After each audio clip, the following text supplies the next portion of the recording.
Dalam keterpurukan, Darman merenung. Ia mengingat setiap detail kebohongannya. Air mata menetes, menyesali kesombongan yang merugikan orang kecil. Dengan sisa tenaga, ia memutuskan kembali ke warung Busari. Assalamualaikum warahmatullahi wabarakatuh. Semoga kisah ini menjadi pengingat dan pelajaran bagi kita semua agar selalu jujur dalam bertindak maupun berbicara, karena kita tidak akan tahu kalau azab mengintai kita. Di sebuah kota kecil, berdirilah warung makan sederhana milik Busari. Warung itu terkenal murah dan porsinya melimpah, sehingga ramai dikunjungi pekerja harian. Suatu siang, datanglah seorang pria bernama Darman. Penampilannya rapi dan tutur katanya manis. Ia memesan banyak hidangan, nasi bertumpuk, ayam goreng, sayur, sambal, dan minuman. Busari tersenyum, mengira Darman pelanggan baik. Namun sejak awal niat buruk telah bersemayam. Darman memperhatikan kesibukan warung, menghitung kesempatan untuk berbohong saat membayar. Ia menikmati makanannya dengan lahap, bahkan menambah porsi. Di sudut hatinya, ia merasa tak akan ketahuan. Warung kecil begini, siapa yang peduli? Gumamnya. Tanpa rasa bersalah, Darman menunggu waktu yang tepat untuk membayar dengan cerita palsu.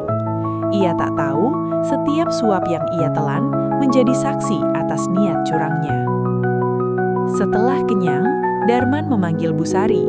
Dengan wajah tenang, ia menyebutkan pesanan yang jauh lebih sedikit dari kenyataannya.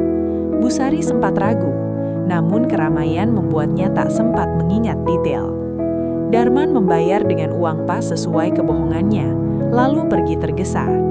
Busari baru menyadari selisihnya saat menghitung kembali. Hatinya sedih, namun ia memilih ikhlas. Mungkin dia sedang kesusahan, pikirnya.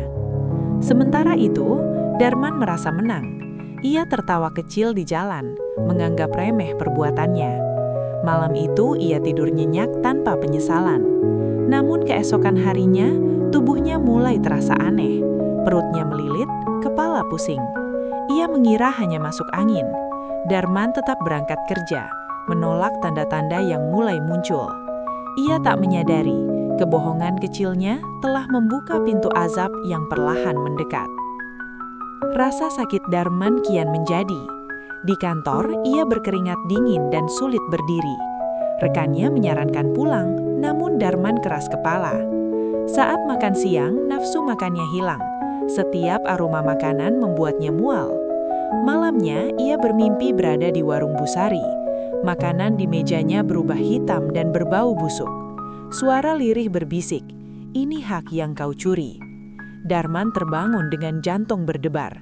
Ia mencoba menepis mimpi itu, tapi rasa bersalah mulai merayap. Keesokan harinya, dompetnya hilang entah kemana. Penghasilannya seret, proyek tertunda. Satu persatu keberuntungannya menguap. Darman mulai gelisah, namun egonya menahan untuk mengakui kesalahan. Ia mencari alasan lain, menyalahkan nasib. Padahal peringatan demi peringatan telah datang, mengajaknya kembali pada kejujuran. Suatu sore, Darman kembali melewati warung Busari. Hatinya bergetar namun langkahnya terhenti. Ia melihat Busari menutup warung lebih awal karena bahan habis. Wajahnya lelah. Pemandangan itu menusuk nurani Darman. Malamnya, sakitnya kambuh lebih parah. Ia terpaksa ke rumah sakit, namun biaya membengkak. Tabungannya menipis. Dokter tak menemukan penyakit jelas. Stres berat, kata mereka. Di rumah, Darman teringat mimpi-mimpi aneh yang berulang. Suara itu kembali menuntut keadilan. Ia mulai berdoa, tapi hatinya belum jujur sepenuhnya. Ia berjanji akan berubah, namun menunda mengembalikan hak Busari.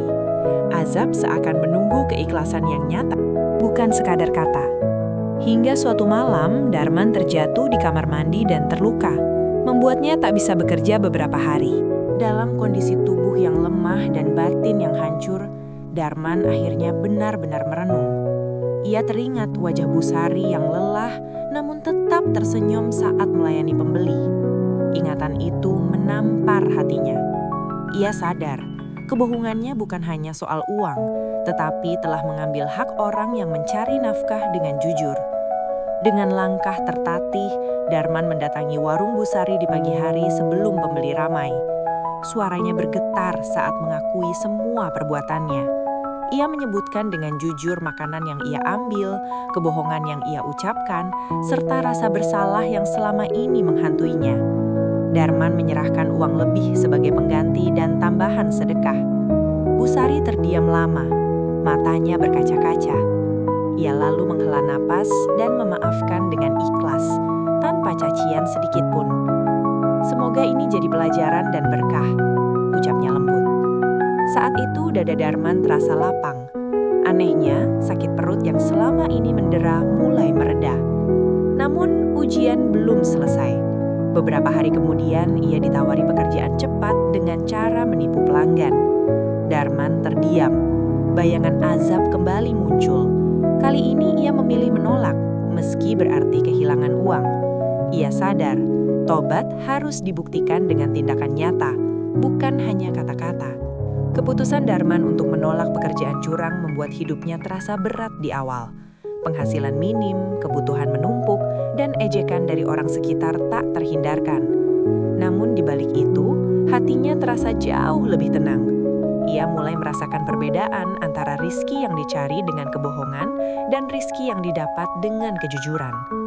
Perlahan kesehatannya membaik. Dokter pun heran karena keluhannya menghilang tanpa obat khusus. Darman kini sering membantu Busari di warung, mulai dari mengangkat galon hingga membersihkan meja. Ia tak meminta upah, hanya ingin menebus kesalahan masa lalu. Dari situlah ia belajar betapa berat perjuangan orang kecil mempertahankan usaha. Setiap piring yang terjual adalah harapan. Suatu hari hujan deras membuat warung sepi. Darman dengan sukarela mengantarkan pesanan ke rumah pelanggan menggunakan motor tuanya.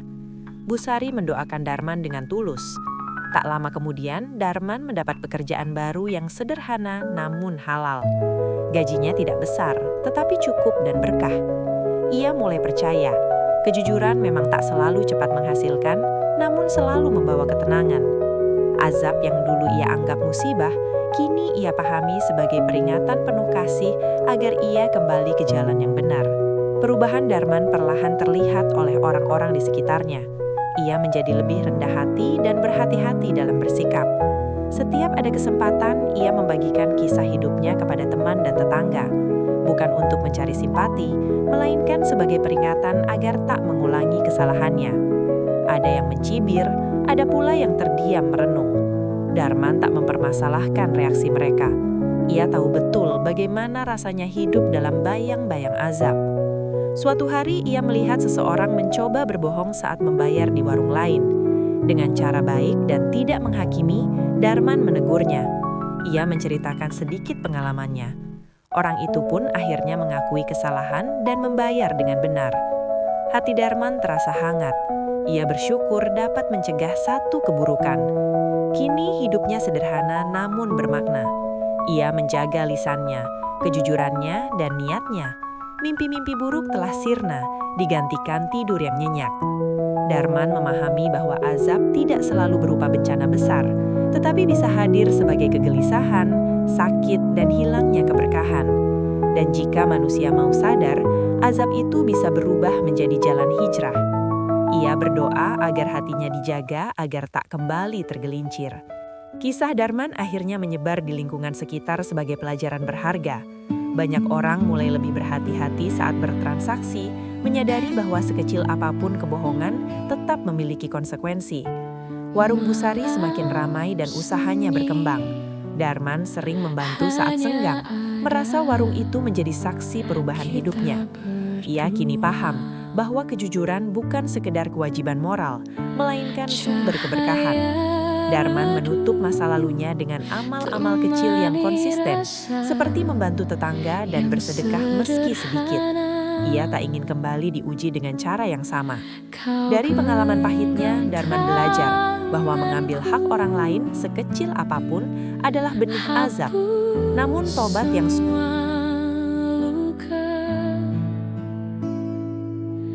aku temu